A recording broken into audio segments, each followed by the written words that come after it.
केंद्र सरकारने भूसुधारणा विधेयक आणि एपीएमसी दुरुस्ती कायदा मंजूर केल्याने संपूर्ण देशातील शेतकऱ्यातून तीव्र संताप व्यक्त करण्यात येत आहे।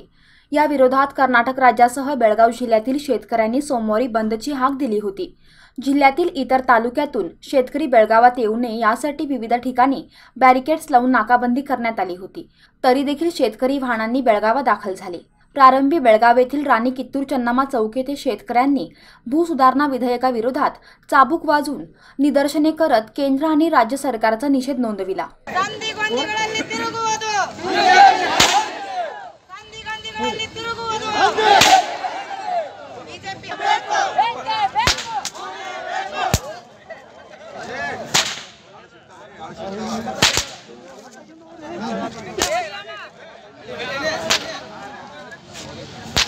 भूसुधारणा विधेयक मागे घ्या, अन्यथा देशभरातील शेतकरी हाती चाबूक घेऊन सरकारला हिसका दाखवतील, असा इशारा देण्यात आला।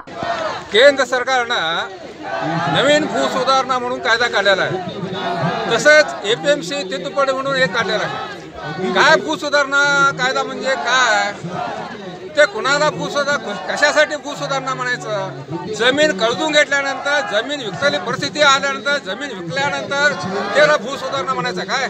परिस्थिती अशी आहे काय, घेणारे कोण आणि विकणारे कोण? सामान्य शेतकरी सगळं सोतून गेलेला आहे। सोतून गेला शेतकरी, ते परिस्थिती काय झालेली आहे, त्याची जमीन विकण्याची परिस्थिती झाली आहे। आणि घेणारे कोण? जमीन घेणारे कोण? का गब्बर सिंग वाले जमीन घेणार? सामान्य माणूस तर जमीन घेतच नाही। मग गब्बर सिंगांच्या अनुकूलासाठी, त्यांच्या हे कोऑपरेटिव्हसाठी आम्हाला हे अशी परिस्थिती आणलेली आहे। म्हणून जे का भूसुधारणा कायदा आहे सामान्य जनतेसाठी नाही, सामान्य शेतकऱ्याचे नाही, ते फक्त गब्बर सिंगासाठी, मोठमोठ्या कंपनीसाठी भूसुधारणा केलेलं आहे, त्यांच्या सुधारणासाठी, आमच्यासाठी नाही। म्हणून आम्ही केंद्र सरकारला इशारा देतो की ते भूसुधारणा कायदा पाठीमागे घ्यावा। तसाच एपीएमसी कायदा काय आहे, ते सामान्य शेतकऱ्यांना, सामान्य शेतकऱ्यांना उपयोगच होणार नाही, ते फक्त कॉर्पोरेट आणि कंपनीला उपयोग होणार आहे। त्या कारणानुसार जे काय एपीएमसी कायदा आहे ते पण रद्द करावा आणि भूसुधारणा कायदा पण रद्द करावा। त्या कारणापासून आम्ही हे प्रतिभटना आणि हे करीत आहोत। कर्नाटक राज्यातील विविध शेतकरी आणि कामगार संघटनेच्या वतीनं आजचा हा कर्नाटक बंद दिवस पाळलेला आहे। याचे प्रामुख्यानं दोन उद्देश आहेत। एक, भूसुधारणा कायद्यामध्ये कर्नाटक सरकारनं बदल केलेला आहे। पूर्वी 1974ला कसेल त्याची जमीन हा कायदा इंदिरा गांधींनी केला, त्याला छेद देणारं हे अमेंडमेंट आहे।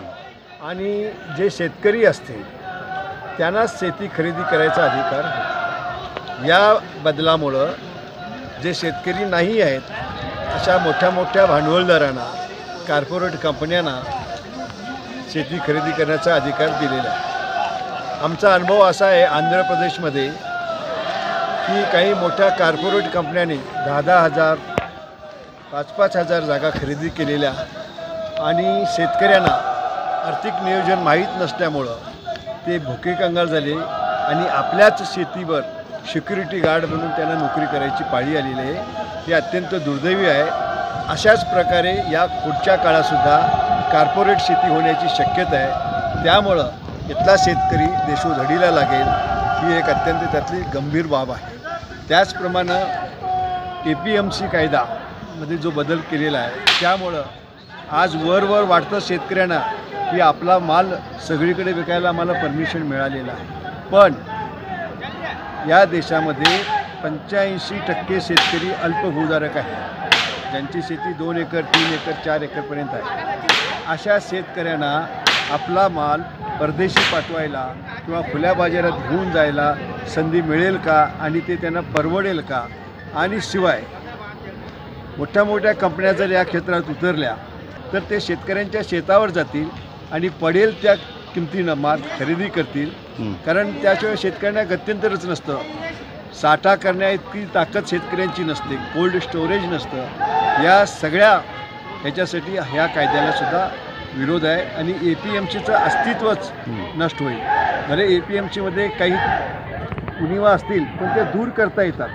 यानंतर पोलिसांची दडपशाही झुगारून शेतकऱ्यांनी मोर्चा काढला।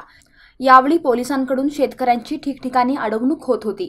अलारवाड क्रॉसजवळ येताच शेतकऱ्यांनी राष्ट्रीय महामार्गाजवळच ठाण मांडले, त्यामुळे मोठा गोंधळ उडाला। शेतकऱ्यांनी रास्ता रोको करताच वाहतुकीवरही याचा परिणाम झाला। यामुळे तब्बल 40 मिनिटांहून अधिक काळ महामार्गावरील वाहतूक ठप्प झाली होती। शेतकरी कोणाचेच ऐकण्याच्या मनस्थितीत नव्हते। काही शेतकरी अर्धनग्न होऊन सुवर्ण सौतकडे जात होते। हिरेबागेवाडी पोलिसांनी आंदोलन करणाऱ्या काही शेतकऱ्यांना ताब्यात घेतल्याने पोलीस आणि शेतकऱ्यांमध्ये झटापटही झाली। यावेळी संतप्त शेतकऱ्यांनी हिरेबागेवाडी पोलीस स्थानकासमोर ठाण मांडले। काही शेतकऱ्यांना पोलिसांनी बसमध्ये कोंबून बागेवाडी पोलीस स्थानक व इतर ठिकाणी नेले। यावेळी सरकारविरोधात तीव्र घोषणाबाजी शेतकऱ्यांनी केली।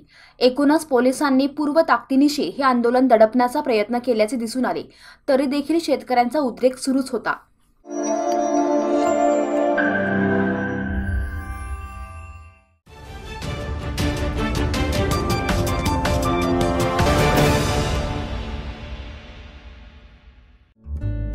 सबस्क्राइब करा तरुण भारत न्यूज चॅनलला आणि ताज्या घडामोडी सर्वात आधी जाणून घेण्यासाठी बेल आयकॉनवर क्लिक करा।